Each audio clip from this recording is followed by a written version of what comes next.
Start करते हैं। सबसे पहले अपने बारे में थोड़ा कुछ बता देता हूँ। मेरा नाम अयान भाटिया है। कृतिका मैडम ने थोड़ा सा तो बता दिया होगा, है ना। बेसिकली मैंने डिजिटल मार्केटिंग सीखा था 2014 में। ओके, तब क्या था कि तब ऐसा बोल लो कि सूरत में कोई इंस्टीट्यूट ही नहीं थी। ओके, डिजिटल मार्केटिंग मतलब सब, क्योंकि मैं इंटरनेट बहुत यूज़ करता था तो मुझे पता था कि कुछ होता है डिजिटल मार्केटिंग, ज़्यादा मुझे भी नहीं पता था। कहीं से मुझे पता चला कि डिजिटल मार्केटिंग नाम की कोई चीज़ होती है, तो मैंने सीख लिया। ओके, फिर जॉब नहीं मिलती थी, कुछ प्रोजेक्ट नहीं थे। ओके, तो उस टाइम पे क्या होता था कि अभी जैसे हम लोग फैशन से, फ्रीलांसिंग अभी फैशन हो गया है। जो भी मेरे पास जितने लोग आते हैं पूछने इंक्वायरी के लिए, सर फ्रीलांसिंग करना है, हर किसी का, हर दूसरे बंदे का यही मुझे मतलब क्वेश्चन होता है कि सर फ्रीलांसिंग करना है। तो अभी क्या है, फ्रीलांसिंग बहुत फैशन में आ गया है, सब लोग करना चाहते हैं। हमारे टाइम पे ऐसा था कि फ्रीलांसिंग हमारी मजबूरी थी, क्योंकि काम नहीं मिलता था। तो इस तरह से स्टार्ट किया था 2014 में। फिर करते करते करते 2 साल हो गया। 16 में टीचिंग स्टार्ट किया। अगेन वही प्रॉब्लम कि भाई पढ़ाने वाला कोई नहीं है, मतलब पढ़ने वाला कोई नहीं, राइट। तो हुआ ऐसा कि भाई सोचा क्या करें, तो ऑनलाइन पढ़ाना स्टार्ट कर दिया उस टाइम पे 2016 में। अरे, और ऑनलाइन पढ़ाते पढ़ाते ऐसा हुआ कि जैसे जैसे जाके वो चीज़ चल गई। अरे, और पढ़ाते पढ़ाते करीबन 15,000 स्टूडेंट ऑनलाइन पढ़ाती अभी तक। अरे, अभी मैं कृति से बात कर रहा था, तो मेरे जो स्टूडेंट हैं बेसिकली वो लगभग हर जगह पे है। अभी यहाँ पे 2 स्टूडेंट आए हैं, एक राजकोट से आया है और एक पालनपुर से आई है ना। तो इस तरह से बेसिकली क्या है कि लगभग इंडिया में हर जगह पे स्टूडेंट हैं, यूएस में भी बहुत सारी जगह पे हैं, और भी बहुत सारी कंट्रीज में हैं। तो इस तरह से करते करते कुछ 10 साल हो चुके हैं अभी। अरे, और उसके बाद अब मैं थोड़ा पीआर साइड में चला गया हूँ। तो विकीपीडिया, आपको पता होगा, विकीपीडिया पढ़ा होगा आपने, तो विकीपीडिया पे हम लोग थोड़ा काम करते हैं। देन आर्टिस्ट लोग का IMDb होता है, आपने सुना होगा शायद IMDb के बारे में, जानता है? तो IMDb हम लोग करते हैं अभी। डिजिटल जो PR होता है जनरली, अभी थोड़ा सा उसके ऊपर काम कर रहे हैं। ओके, तो इस तरह से कुछ चल रहा है। अब बेसिकली क्या है भाई, आज मैं आपको यहाँ पे AI के बारे में बात करने आया हूँ आपके लिए, आपके साथ। ओके, तो AI क्यों जरूरी है उसके बारे में थोड़ा हम समझते हैं। ओके, आपको शायद पता होगा कि 2023 के अंदर क्या हुआ कि अचानक से AI होने लगा हर जगह पे। यहाँ से कोई AI ला रहा है, ChatGPT आ रहा है, गूगल लेके आ गया, सब लोग AI लेके आ रहे हैं। ओके, तो कहीं ना कहीं AI की एकदम बाढ़ आ गई। अब आपको लग रहा होगा अभी अभी हो रहा है ये सब कुछ, है ना, लेकिन ये बहुत पहले से हो रहा है। AI बहुत पहले से हो रहा है। आप में से कोई Web3 के बारे में जानता है? कौन जानता है Web3 के बारे में? हाथ खड़ा करो, बताओ। कोई नहीं जानता? 1 2, और पीछे से कोई? किसी को नहीं पता Web3? नहीं पता? थोड़ा सा Web3 के बारे में बताता हूँ। बेसिकली Web3 क्या है? जब इंटरनेट लॉन्च हुआ तब वो Web 1 था। Web 1 में क्या होता था कि हम लोग सिर्फ इंटरनेट को पढ़ सकते थे, स्टैटिक था पूरा, कि आप गए, आपने कुछ पढ़ा, आप आ गए वापस। थोड़े सालों के बाद Web 2 आया। Web 2 में क्या आया? सोशल मीडिया आया। Social media was a huge part of Web 2। उसके अंदर हम लोग क्या कर सकते थे? थोड़ा इंटरेक्ट कर सकते थे इंटरनेट के साथ, कमेंट करना, लाइक करना, वो सब कुछ आया Web 2 के अंदर। ओके, और अभी हम लोग जिस स्टेज पे, अभी हम लोग Web 2 और Web 3 के बीच में कहीं पे है। थोड़ा सा Web 3 आ चुका है और थोड़ा सा Web 2 अभी भी चल रहा है। तो AI जो है आपका, वो Web 3 का पार्ट है, मतलब पूरे Web 3 का जस्ट एक छोटा सा हिस्सा AI है। सोचो AI इतना सारा है तो पूरा Web 3 इतना होगा। Can you imagine? So Web 3 के अंदर क्या क्या होगा, कुछ हाइलाइट्स आपको बता देता हूँ। पहली बात, Web 3 के अंदर जो है वो सबसे पहली चीज ये होगी कि Web 3 में ऑथेंटिकेशन मेथड चेंज हो जाएंगे। ऑथेंटिकेशन मेथड का मतलब कि आज आपको कहीं पे अकाउंट बनाना होता है, कुछ करना होता है, आप अकाउंट बनाते हो, गूगल पे अकाउंट बनाते हो, ईमेल बनाते हो, उसके बाद स्टार्ट करते हो आप आगे की चीज़ें। तो अभी यूज क्या होता है? ऑथेंटिकेशन बोलते हैं उसको। ऑथेंटिकेशन के लिए हम लोग ईमेल पासवर्ड यूज करते हैं या फोन नंबर OTP यूज करते हैं, ये हमारा मेथड है। आने वाले टाइम में Web 3 जब पूरी तरह से आ जाएगा तब आप ऑथेंटिकेशन किससे करोगे? वॉलेट से करोगे। एक सेंट्रलाइज वॉलेट होगा आपके पास, उससे आप पेमेंट भी करोगे, उससे आप लॉगिन भी करोगे, सब कुछ वो एक ही वॉलेट स्टोर करेगा। आपके सारे एसेट सब कुछ वो एक ही वॉलेट आपका स्टोर करेगा। तो Web3 के अंदर सबसे बड़ा चेंज ये है कि ऑथेंटिकेशन मेथड चेंज हो जाएगी।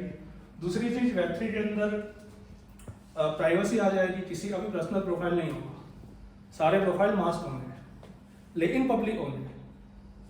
मुझे कृतिका जी की सारी एसेट्स देखनी है कि उनके पास कितनी एसेट्स हैं तो मैं देख पाऊंगा, लेकिन एक्चुअल बंदा कौन है उसके पीछे वो नहीं पता चलेगा। मतलब सब कुछ लॉक है लेकिन कुछ भी लॉक नहीं है। तो ये चीज आएगी। दूसरी चीज इंटरऑपरेबिलिटी आ जाएगी। उसका मतलब क्या होता है कि आप इंस्टाग्राम से ट्विटर पे मैसेज कर पाओगे। मतलब मेरा इंस्टाग्राम में अकाउंट है, आपका ट्विटर में अकाउंट है, और मुझे आपको मैसेज करना है तो मुझे ट्विटर में अकाउंट नहीं बनाना पड़ेगा, मैं अपने इंस्टाग्राम अकाउंट से आपके साथ ट्विटर पे बात कर पाऊंगा। और ये आ चुका है ऑलरेडी। आपको मस्टरडॉन पता है किसी को? नहीं पता? नहीं पता? नहीं, मेरे स्टूडेंट्स के अलावा नहीं पता। तो मस्टरडॉन एक सोशल नेटवर्क है जो इसी तरह से इसी प्रिंसिपल पे काम कर रहा है। इसको फेडिवर्स बोलते हैं। फेडिवर्स सुना है किसी ने? नहीं सुना, मेरे स्टूडेंट के अलावा, राइट। तो बेसिकली क्या है, फेडिवर्स एक चीज है जिससे इंटरऑपरेबिलिटी हो जाएगी। थ्रेड तो पता होगा, इंस्टाग्राम में थ्रेड इज वर्किंग ऑन फेडिवर्स। थोड़े टाइम बाद ऐसा होगा कि आप थ्रेड से किसी थर्ड पार्टी ऐप के ऊपर बात कर पाओगे।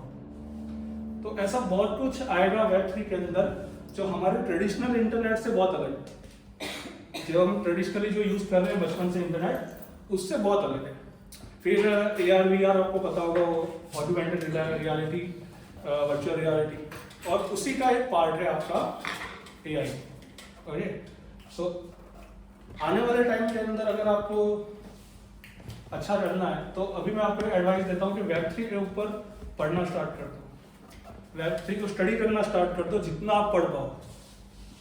ओके, अच्छा, और एक चीज बताता हूँ Web3 के बारे में। क्या होगा Web3 के अंदर ऐसा होगा कि जैसे हमारी वेबसाइट होती है, वेबसाइट को तो पता होगा सबको, डोमेन होता है, उसका एक एड्रेस होता है .com, जैसे आपका desktop.com है, राइट। तो अभी क्या होता है कि वो सिर्फ हमारी वेबसाइट का एड्रेस है, नथिंग मोर। Web3 के अंदर ऐसा होगा कि उस एड्रेस से आप पेमेंट भी रिसीव कर पाओगे। मतलब कोई मुझे पेमेंट करना चाहता है तो मेरे वेबसाइट के एड्रेस पर ही आकर वो बंदा क्या कर पाएगा, मुझे पेमेंट कर पाएगा। जैसे आपका UPI काम करता है। ओके, एक UPI ID है, बेसिकली आपका फ़ोन नंबर आपकी UPI ID होता है ज़्यादातर केसेस में, वहाँ से पेमेंट हो जाती है। सिमिलरली Web3 के अंदर आपकी वेबसाइट के एड्रेस से आपकी पेमेंट हो जाएगी। आपके सोशल मीडिया का यूज़र नेम भी आपका डोमेन नेम होगा। जैसे अभी आपको क्या होता है कि हर जगह पे यूज़र नेम बनाना पड़ता है, फिर ऐसा नहीं होगा। फिर एक आपने डोमेन नेम लिया, वो डोमेन नेम को आप हर जगह पे यूज़ कर पाओगे, as a username, as a payment address, as a website address. तो ऐसी बहुत सारी चीज़ें लेके Web3 आ रहा है। और Web3 के जो डोमेन नेम्स है वो हमारे डोमेन नेम से अलग है, वो मिलने स्टार्ट हो गए। अगर आपको लेना है तो आप ले सकते हो। एक TNS है, इथेरियम नेम सर्विस, आप चेक कर लेना। एक अनस्टॉपेबल डोमेन है, वो चेक कर लेना। एक सोलाना डोमेन है, वो चेक कर लेना। इनमें से कुछ डोमेन्स ऐसे हैं जो वन टाइम परचेस है, मतलब एक बार आपने ले लिया, लाइफ टाइम आपका, जब तक आप नहीं बेच देते। अभी हमको क्या होता है कि मंथली या ईयरली, मतलब हमको क्या करना होता है, रिन्यूअल होता है। उन डोमेन्स में, कुछ डोमेन्स में ईयरली रिन्यूअल नहीं है, राइट। तो ऐसी बहुत सारी चीजें Web3 के अंदर आ रही है।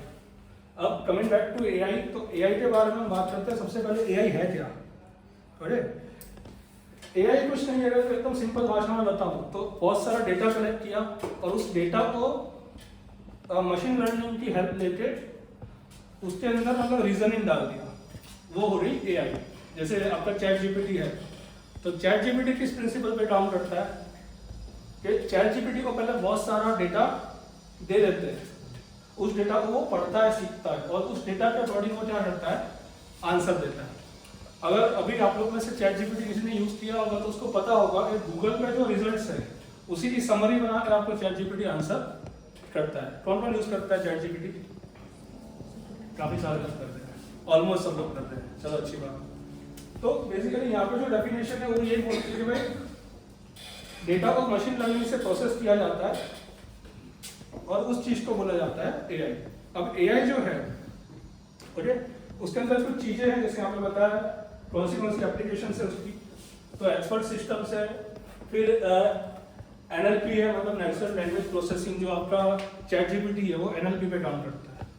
ओके, इसके बाद स्पीच रिकग्नाइजेशन है कि स्पीच को रिकग्नाइज कर पाए। फिर मशीन विजन है जो अपना AR/VR में आता है। अभी आपको शायद पता होगा कि एप्पल ने अभी एक डिवाइस निकाला है विजन प्रो, पता है किसी को? तो वो क्या करता है कि आपके आईफोन की पूरी स्क्रीन को आपके सामने प्रोजेक्ट कर देता है।